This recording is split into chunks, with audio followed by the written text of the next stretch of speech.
So hello বন্ধুরা, সবাই কেমন আছো? তো আজ অনেক দিন পরে একটি ভিডিও নিয়ে চলে এসেছি।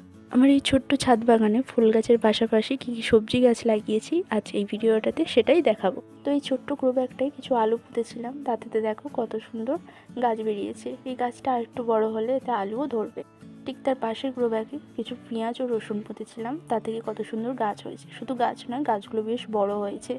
আর এই যে দেখতে পাচ্ছ মাটিতে কত ছোটো ছোটো কী সব গাছ বেরিয়েছে, এগুলো হচ্ছে টাইম ফুল গাছ। জানি না কোথা থেকে দানা ফেলে তৈরি হয়েছে আমনি আমনি।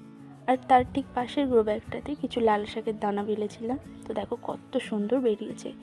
এতই বেরিয়েছে যে গাছগুলো ঠিকমতো বাড়তেই পারছে না। বেশ আরও কিছু গাছ বসিয়েছি, যেমন এই উচ্ছে গাছের কিছু বীজ পুঁতেছিলাম, সেই বীজগুলো থেকে কত সুন্দর গাছে জার্মিনেট করেছে। এতগুলো গাছ ঠিকমতো বাড়তে পারবে না, তো কিছু গাছ কয়েকদিন পরে অন্য জায়গায় ট্রান্সফার করব। আর এই যে অজানা অতিথি কিচেন কম্পোস্ট ফেলেছিলাম এটাতে, তো সেটা থেকেই আমনি একটি মিষ্টি কুমড়োর গাছ বেরিয়েছে। তো এটাকে এখানেই হতে দেওয়া যাক।